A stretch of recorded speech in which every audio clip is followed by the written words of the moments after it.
August 28, 2003, Erie, Pennsylvania. The police are circling around a man. TV and police helicopters are in the air. News crews are at the scene, pointing their cameras at what's unfolding in front of their eyes. Something is clearly off about in that direction. They're still holding guns on him, as you can see. They're still not exactly sure his condition. The bomb squad is racing toward the scene, but time is running out. The man can be heard shouting, over 45 minutes earlier, he walked into a bank and stole $8,000. Okay, stay on the line, okay. Now the man is handcuffed on the ground with his legs crossed. Suddenly, the device under his shirt started beeping. Today's story is one of the weirdest, most convoluted cases ever recorded. It continues to puzzle law enforcement to this very day.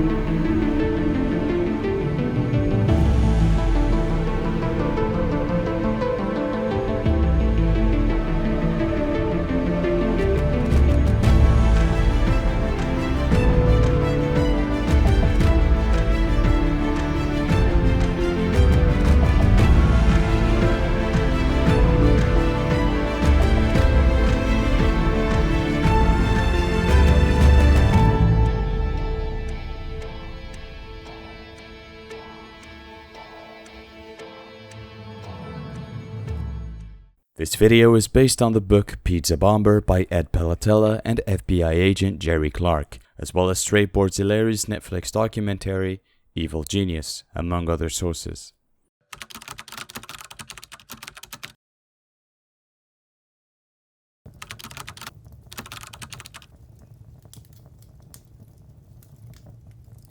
On the quiet outskirts of Erie, Pennsylvania, lived Brian Wells, a 46-year-old man with his 3 cats. Brian was a quiet, unassuming individual, the kind of person who never really stands out. He's been working as a delivery driver at Mamma Mia's Pizza for years. By all accounts, he was leading a simple life. Although he was introverted, people who know him all recount that he was kind and pleasant to work with.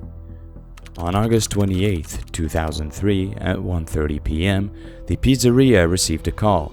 On the other end was a man placing an order for 2 small sausage and pepperoni pizzas. Nothing unusual except for the delivery location. It wasn't a house or a business, it was a remote address, 8631 Peach Street, a spot at the end of a long dirt road, next to, at the time, a TV transmission tower. At first, the employee finds it weird, but business is business, and as the upstanding employee that he is, Brian took the order, heading to that dirt road.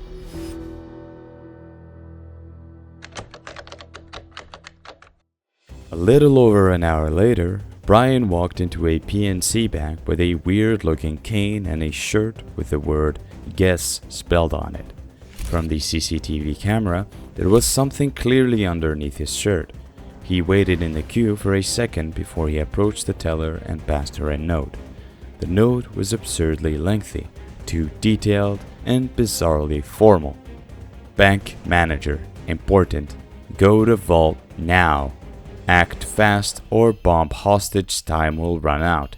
We may detonate bomb at any time. The bomb has more than 10 booby traps and can be only disarmed and removed by finding and following our instructions and keys. Gather employees with access codes to vault and work fast to fill the bag with $250,000. You have only 15 minutes. After reading the note, the teller immediately realized that under his shirt was a bomb. She informed Wells that she could not access the vault at this time, but she could give him everything available in the register, which was $8,702.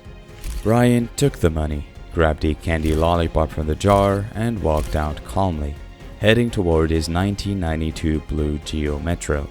He jumped in and sped off toward a nearby McDonald's parking lot. The reason will be apparent shortly. But he didn't get far. Just 15 minutes after fleeing the scene, Brian was surrounded by police in the parking lot of an Eyeglass World store, just as he was trying to leave the McDonald's on Beach Street, which was less than a half a mile from the bank.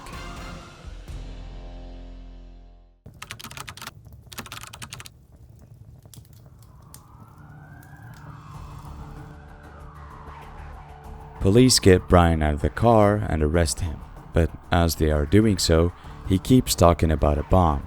The officers take a look under his shirt, and sure enough, a device is strapped to his neck. Immediately, they clear the entire street and evacuate nearby buildings. The bomb squad is called. Brian was handcuffed and sitting on the ground. The police kept their guns aimed at Brian from a distance. At this point, they don't know if the bomb is fake or whether he did this to himself. As they waited for the bomb squad, officers at the scene began asking questions. When asked who did this to you, Brian said 3 black men held him down and strapped the bomb to his neck. When police asked if he could identify any of them, Brian said he couldn't. Throughout the encounter, Brian was bizarrely calm. He even made strange requests, like asking the police to call his boss so he wouldn't think he was skipping work. His overall demeanor was far from what you'd expect from someone with a bomb strapped to their chest. At this point, local news crews started showing up, recording the whole incident from several different angles. As he was laying there talking to the police, the collar on his neck started beeping. Brian, understandably so, started to panic. All that calm was swept away, and instead he started making demand for the police to come get this thing off of him. The stop was made at around 2:45 and the bomb squad was called around 3:04, but the problem is clearing the street and nearby road created some traffic which caused the bomb squad to be late. As the beeping gets faster and faster, Brian instinctively tries to physically move away from the bomb that is strapped to his chest. This goes on for a few seconds until on 3:18, the metal plate directed the blast inward, punching a fist-sized hole through Brian's chest. He died almost instantly. While the explosion wasn't shown live, the real footage exists and eventually made its way online.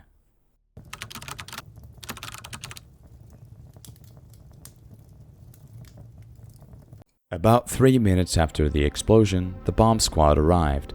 As they began to search his car and analyze the scene, they found 9 pages of handwritten notes in his vehicle. The note contains detailed instructions for Brian, the bank receptionist, the bank manager, and the police, with Brian referred to as the bomb hostage within the notes. The instructions aimed at Brian read as follows. You must follow a course of instructions to find keys and combination codes to disarm bomb. Do not insert keys into keyholes until instructed. Some keyholes are booby-trapped to prevent tampering. Drive 60 miles per hour throughout course. Use only 2 or 3 minutes at each stop. A sentry will be watching at each stop to ensure you are not being followed. Bomb has tripwires. Forcing or tampering will detonate. All weapons, papers, containers, tapes, etc. must be returned to us. Each item you find after dropping money has a key and/or combination word you will need to decipher the combination. This will disarm some tripwires before you unlock. This procedure is to make sure you leave no materials behind. Reading the notes, it is clear that whoever did this to Brian sent him on a life or death scavenger hunt. The instructions he received outlined a series of tasks he had to follow after the bank robbery. Brian was directed to drive around Erie, stopping at specific locations to collect combinations and keys. Each stop was meant to bring him closer to disarming the bomb strapped to his chest. He had about 55 minutes to complete the entire course before the device would explode. The note also mentions that there will be multiple sentries watching his every move and making sure he is doing everything he was supposed to. So the first thing the police does is keep following the trail. It seems that after robbing the bank, Brian's next instruction was to go to the nearby McDonald's. Next to the big sign, there was a rock, and underneath it is a jar with another note for his next objective. Before leaving McDonald's, he was supposed to tie an orange ribbon around a fire hydrant as a signal that the bank heist was successful, but the police stopped him before he could do so. So the next stop was a place mentioned in the woods out of town, next to a yellow traffic light warning sign. When they got there, they found a coffee jar with an orange ribbon. Inside the jar, more sets of instructions. Their next target was to head south on I-79 for about 2 miles, just before exit 178 near the McKean Township sign, where another note was hidden in the woods. The note instruction was to get out of a dirt road, follow the orange ribbon to get the next set of instructions. But when the police got to that next location, they indeed found the jar, but nothing was in it. While searching the place, Officer Lamont King mentioned a blue van that pulled up in the tree line. But after seeing the police, the van backed up, turned around, and sped off. Keep that blue van in mind because it's going to become important later. So the police didn't find anything, which would mean one of two things. Either whoever was watching this go down knew that the police were coming and they removed the next set of directions, or that the victim was never meant to make it this far. With the notes being a dead end, the police had to stop following breadcrumbs and start doing their investigations.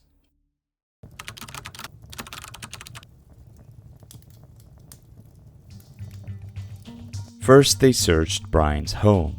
They didn't find much, but what they found was a phone number to a prostitute called Jessica Hoopsick. It seems that Brian was one of her clients, but police could not find Jessica.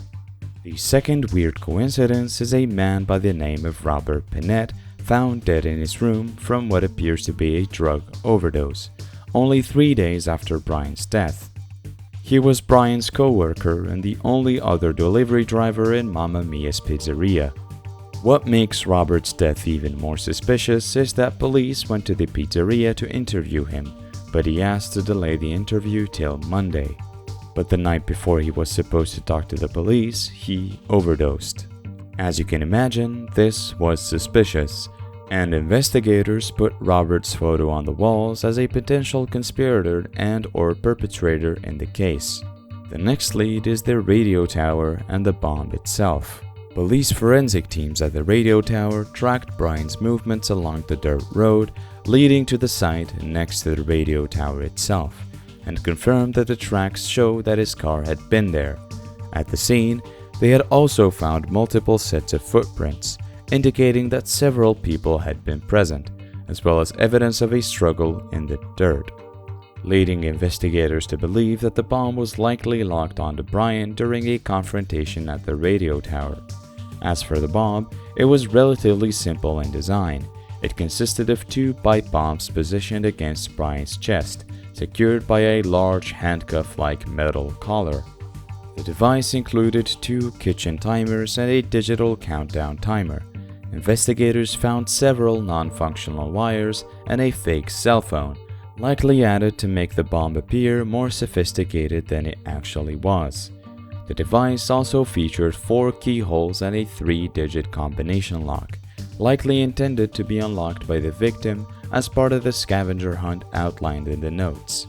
Inside the casing, there were also notes warning not to tamper with the bomb or it would explode. Investigators tried to trace the building materials, including the timers, cell phones, and the metal used, but the search again led nowhere. They couldn't link anyone to the building materials. So both leads turned out to be dead ends, and at this point, the FBI began building a profile of the person behind the plot. The first and most obvious conclusion was that this was not just about money. The crime was far too complex, with too many layers and moving parts for the motive to be a simple bank robbery. Whoever orchestrated this seemed more interested in the design of the crime itself. The bomb, the elaborate notes, the scavenger hunt, the keys, it all pointed to someone who was playing a game. It just seemed more complicated than a simple robbery needed to be, but the case was about to grow even more complicated than anyone had imagined. Marjorie Diehl-Armstrong. Marjorie Diehl-Armstrong was born on February 26, 1949 in Erie, Pennsylvania.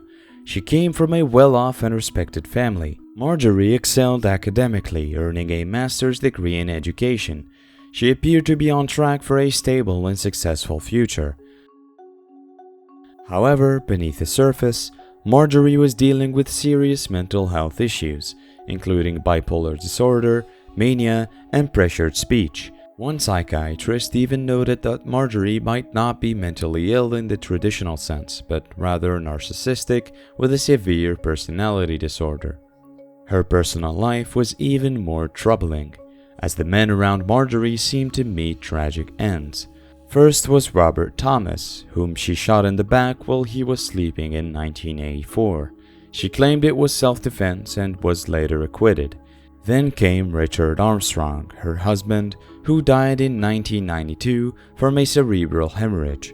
His death was ruled natural, but some believe the circumstances were suspicious.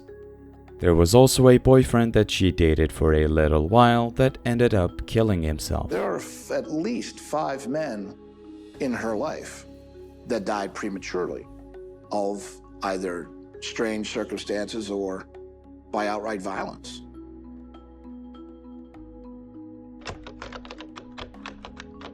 At 8645 P Street, in the garage, there is a frozen body. It's in the freezer in the garage. There is a woman there that you might want to pick up and question. 8645 Peach Street? Yes. How do you know that, sir? Trust me, I know. Who are you? I'm the guy who lives there. What is your name, sir? Bill Rothstein. And what is her name? Marjorie Diehl, D-I-E-H-L. Okay, and Marjorie Diehl is at that residence now? Yes. Who is she to you, sir? I'll give you guys my story later on. On September 20th, just 3 weeks after the heist, the police received a phone call. The caller is a man named Bill Rothstein. Bill says that there is a dead body in the freezer in his garage of a man named James Rodden. When he was asked who killed him, Rothstein responded, Marjorie Diehl-Armstrong. According to Bill, Marjorie killed James and asked him for help to hide the body in the freezer, but she later asked him to get rid of the body by grinding it, and that's when he called the police. It is also important to note that Bill and Marjorie dated during the 60s and early 70s, and were even engaged at some point. They broke up but had an on and off relationship for years.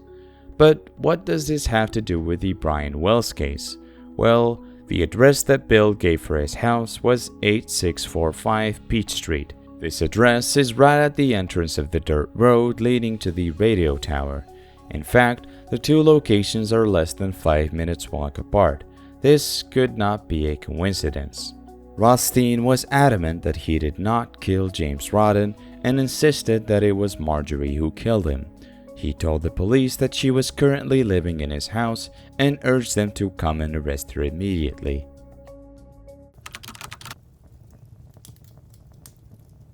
Bill Rothstein was born in 1944.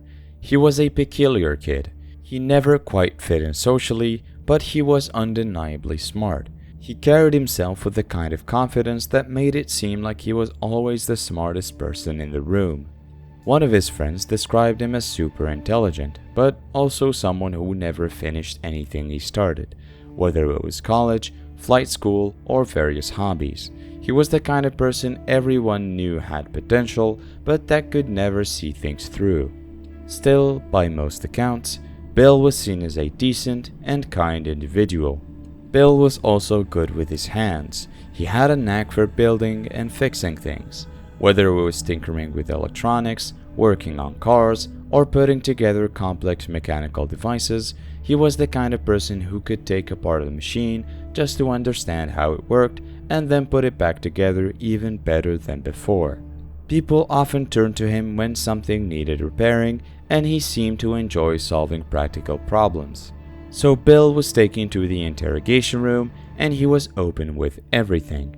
He said that Marjorie killed her boyfriend James over a money dispute. Then she called him to clean up the mess and cover up the crime, so he took the body and put it in the freezer and also used a torch to melt the shotgun. He also accepted to take the polygraph test and agreed to help the police in exchange for immunity. He even escorted investigators through his house, giving them a detailed account of events that conspired that day step by step. I'm saying like right here over to here, I think, or maybe to here, and over there, his body was lying roughly 45-degree angle on the bed. On the bed, he was still in the bed. It's important to note that Bill as well as Marjorie were both compulsive hoarders. Both of their houses were filled with junk, boxes everywhere, and absurd amounts of trash. According to various reports, Bill attempted to take his own life after calling 911 and even left behind a suicide note that police found later on his desk. The body in the freezer in the garage is Jim Rodden. I didn't kill him nor participated in his death. My apologies to those who cared for or about me. I am sorry that I let them down. I am sorry to leave you this mess. However, the most interesting part of this note is what he says first. This has nothing to do with the Wells case.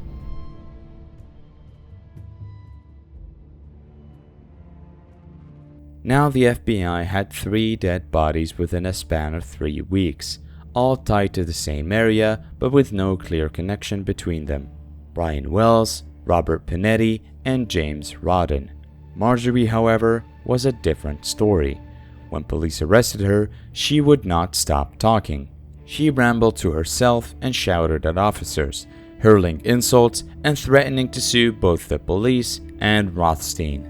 She insisted that she was being set up for a crime she did not commit and claimed that Rothstein was the killer. But later, Marjorie did admit that she shot James, claiming it was in self-defense.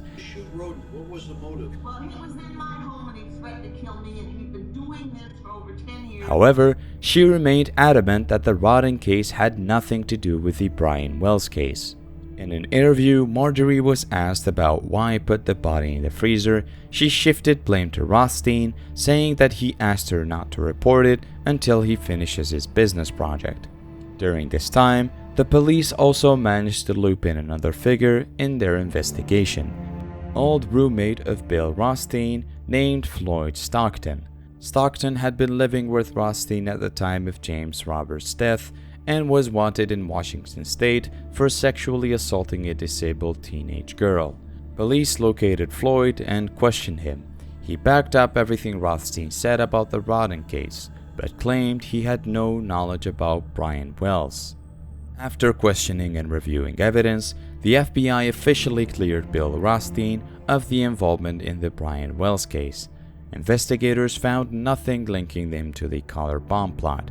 Of course, aside from living in the front yard of where it happened and having the tools, knowledge, and the know-how to build a bomb, and even writing in a suicide note that this has nothing to do with the Brian Wells case.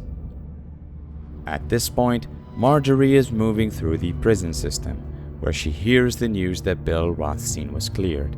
She is enraged. Surrounded by media and press with cameras flashing, she looks at them and yells this bombshell. Bill Rothstein is responsible for Brian Wells' death.